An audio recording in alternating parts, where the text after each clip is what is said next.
अस्सलाम वालेकुम नाज़रीन। इस एपिसोड के शुरू में गार में बहादुर के मुअज़्ज़िज़ीन सांजार के पास पहुंच जाते हैं। वो कहते हैं अर्तुगरुल कल किले पर हमला करने वाला है। बहादुर साहब ने कहा है कबीले पर हमला करने के लिए सांजार को तैयार रहना है। सांजार कहता है ठीक है, बहादुर साहब से जाकर कहो वो बिल्कुल फिक्र ना करें। आज के बाद वो कबीले और मरकज़ी खेमे को अपना समझें। मुअज़्ज़िज़ीन बाहर चले जाती हैं। उसके बाद सांजार अपने सिपाहियों से कहता है सिपाहियों तैयार हो जाओ, हम कल मरकज़ी खेमे के मालिक बनने वाले हैं। जंगल में मंजनीके बनाने का काम जारी होता है। बहादुर भी सब लोगों के साथ काम में मसरूफ़ होता है।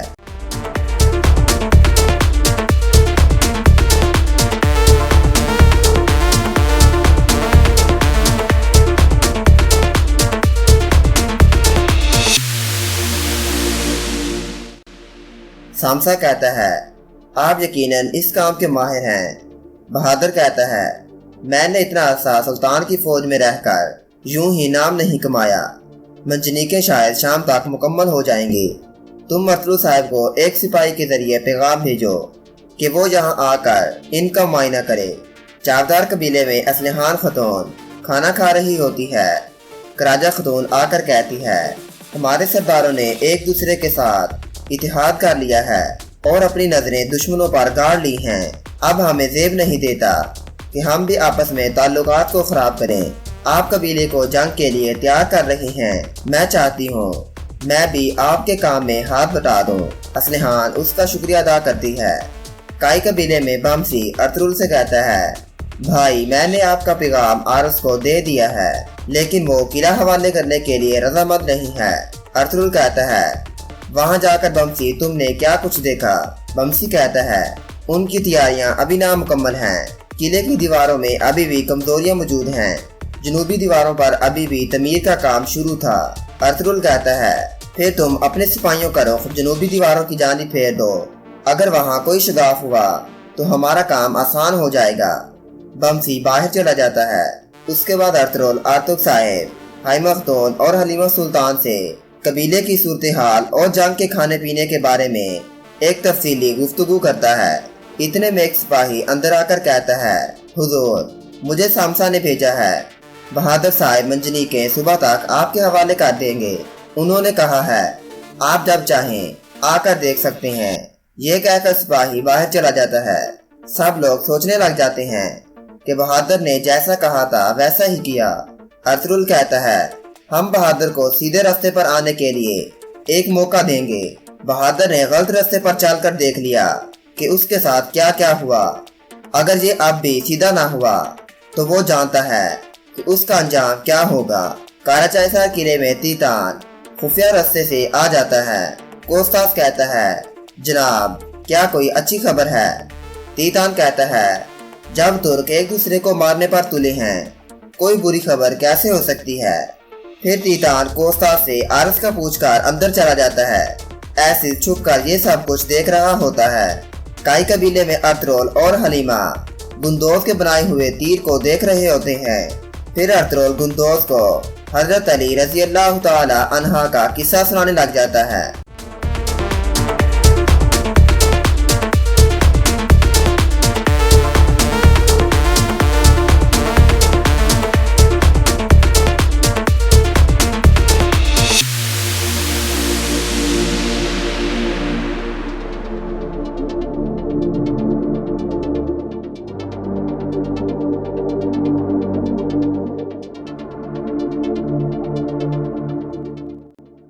किले में ऐसे छुपकर आरस और तीतान की बातें सुन रहा होता है। आरस कहता है हम अर्तुगरुल को जो धचका देने वाले हैं वो उसे शुरू में ही तबाह कर देगा। तीतान कहता है हम उनकी मंजनीकें जलाकर राख कर देंगे।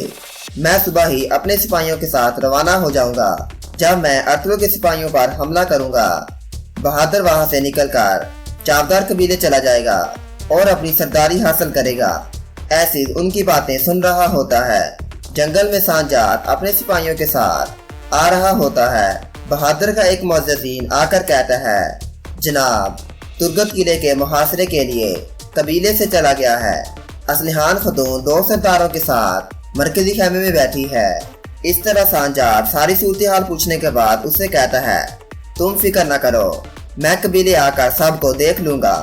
किले में तीतान आरस से मिलकर अपने सिपाहियों के साथ खुफिया रास्ते से निकल रहा होता है। पोस्तास कहता है, हमने घोड़े भी खुफिया रास्ते से आपके लिए बाहर खड़े कर दिए हैं। एसिड उनकी सारी बातें सुनकर कहता है, मुझे जल्द अरतुगरुल साहब को ये सब कुछ बताना होगा। इतने में 2 सिपाही पीछे से आकर एसिड पर हमला कर देते हैं। एसिड नीचे गिर जाता है। सिपाही उसे देखकर कहते हैं, ये तो ताजर नीकू है।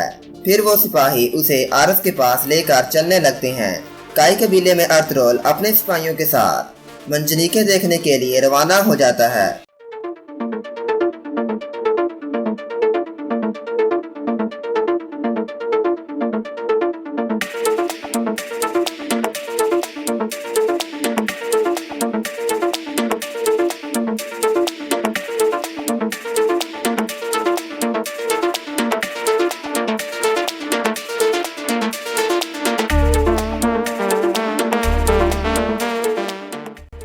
चावदार कबीले में सिपाही गश्त कर रहे होते हैं। सांजार अपने सिपाहियों के साथ वहां आकर उन सिपाहियों को शहीद कर देता है।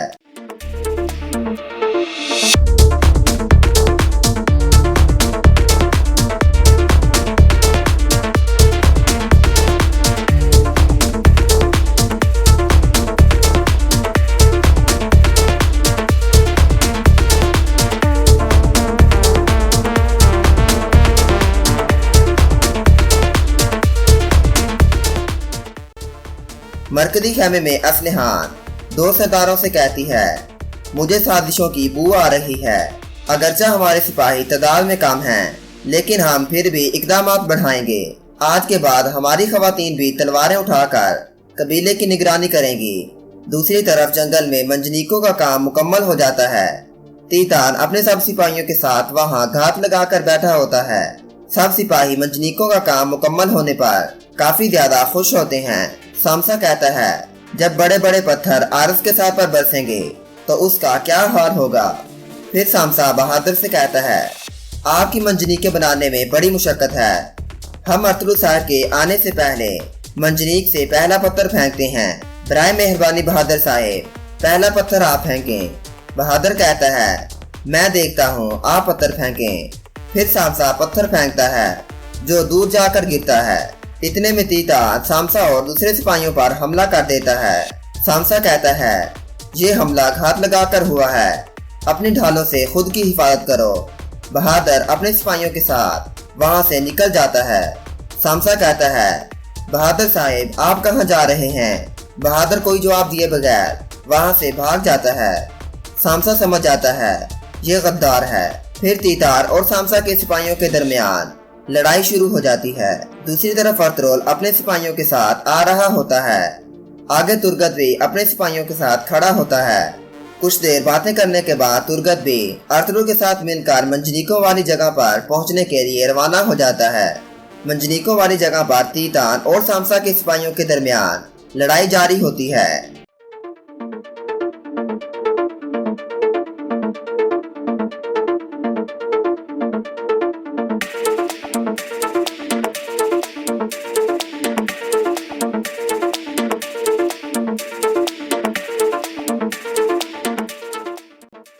चावदार कबीले में सांजार भी अपने सिपाहियों के साथ बहुत ज्यादा खून रेजी शुरू कर देता है।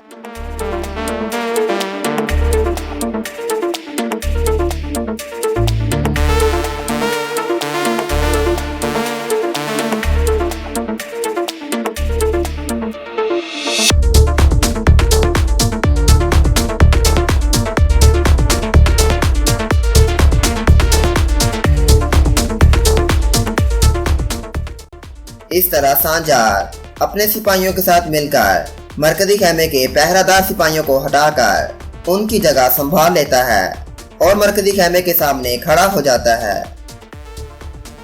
और यहाँ पर इस एपिसोड का इख्तिताम हो जाता है।